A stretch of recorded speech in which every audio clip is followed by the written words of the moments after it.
Go. Welcome to Face to Face, kung saan pwede mag-away. Kahit anong walang kwentong bagay. Lahat dito pwede pag-usapan, kaya mga sosawera at sosawera, tara na! Face! Yeah! Face to face! Let us welcome Miss Sharp Estrada.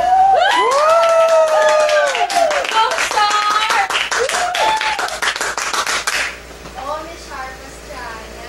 Bakit po ba kayo nag-report dito sa Face to Face? Ano po ba yung problema? Wala lang. Basta yung best friend ko for 10 years, pinagkautangan ako for 10 million pesos. Uy! Ano ba yan? Yan! Sabi sa akin, pagpa-business niya na. Pero hanggang ngayon, hindi niya pa nababayan. Binayaran niya ako. Tumalbog. Checking tumatalbog. Bola? Bola ba yan? Hindi. Tumatalbog na cheque. Eh, ganito na lang po. Tatawagin mo na lang po si Mr. Arvic Bados. Pwede Ah. po ba yun?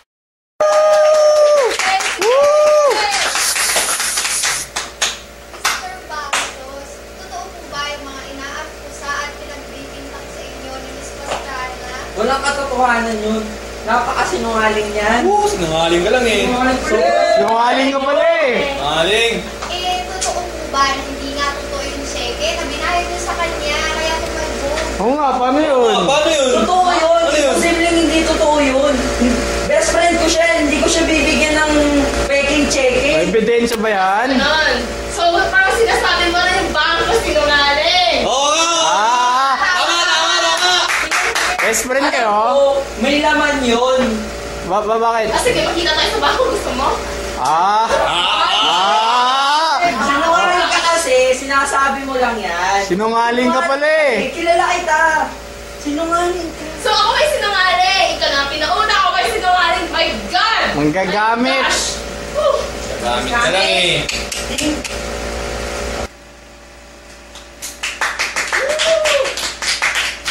Nagbabalik po kami dito sa Face to Face. Mr. Bados, totoo po ba na kinasuhan kayo ni Miss Pastrana ng estafa? Oo, totoo. Kinasuhan niya ako ng estafa. Kahit walang ebidensya, itinuloy pa rin niya. Ako, ano po ba yung masasabi niyo doon? Oy, may ebidensya ako, syempre yung checking tumalbog.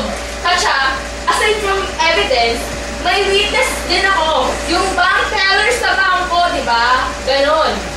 Katsa, and I'm sure na nananalo naman ako sa kaso kasi I have the best lawyer. Yeah. Sino po ba yung lawyer na yun? Si Mr. Attorney Abadilla. Ah, magaling yan. Magaling yan. Magaling yan. Panalo na yan. Sikat din eh. Oo. Ano po ba yung masasabi niyo doon, Mr. Bados? Kahit anong galing pa ng abogado mo, lalabas at lalabas pa rin ang katotohanan. Tama. Kilala mo ba kung sino ang abogado ko? Ah, kilala mo daw? Sino yan? Si Attorney Dator. Ah, Tiyo yan eh. Oh, Tiyo yan. Magaling yan. Uno ako dyan eh. Siyempre. Ako pa rin nananalo kasi ang alam ko yun totoo. Di ba? Sino ba talaga ito to? Paano ka nanalo kung nagsasabi ka ng hindi totoo? Sinungalingan ba yan? Grabe. Gosh, ako na nga nawalan. Ako pa yung pinapalabas ng masamang tao. Ay. Ang galing mo talaga. Gosh. Galing mo. Pang highest level. Standing ovation. Pamili na sinungaling. Ano sabi mo? Pamilya ko sinungaling. Oo. Ganon. Sinungaling pamilya ko. Ikaw na ang pinapakutang. Ano kaya ang mahahatuan ng away ni Bados at Sinungaling ka kasi. Baka natin dito sa Face to Face. Woo! Oh my God! Grabe, hindi nga sila maawat. Nakakahiya yun. Nakakahiya. Hindi nga sila maawat. Abangan na lang natin ang susunod na kabanata. At ngayon naman, heto si Miss Yolanda Fraile upang ipaliwanag ang utangan dahil sa bouncing check. Tumatalbog. Ano nga ba ito sa Section 20? Video posting! Okay, our topic is about BP22 or bouncing checks. It is a special law or an act that analyzes the making or drawing issuance of a check without sufficient funds or credit and for other purposes. In layman's explanation, it is a punishment for mere issuance of a check without sufficient funds. Knowledge of it is reliable for SAPA. In issuing a bad debt, The essential element is knowledge on the part of the maker or drawer of the check that the amount is insufficient. It is the issuance of a bad check that is a material, and not the non-payment of the offense. It may also appear to be continuing in nature, bouncing checks loan.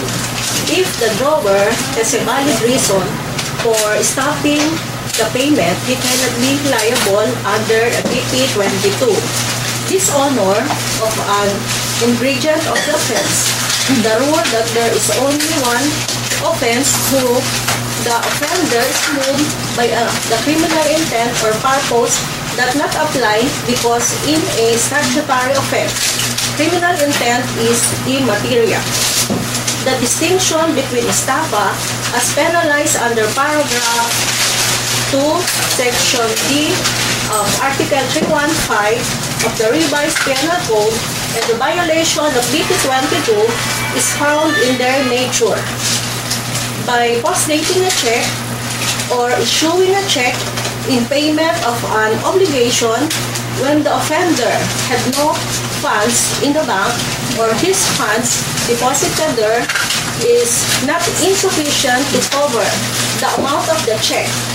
The failure of the drawer of the check to deposit the amount necessary to cover his check within 3 days from the receipt of notice from the bank and or the payee or holder that the said check has been dishonored or lack of insufficiency of funds shall be and have a prima facie evidence of deceit constituting false pretense or fraudulent act. May kamukha siya!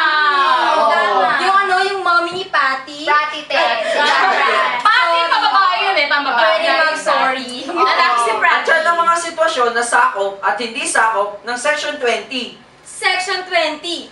No person shall be imprisoned because of debt or non-payment of poll taxes. Kaya 1LM2, huwag kakalimutan para walang magbagsakan.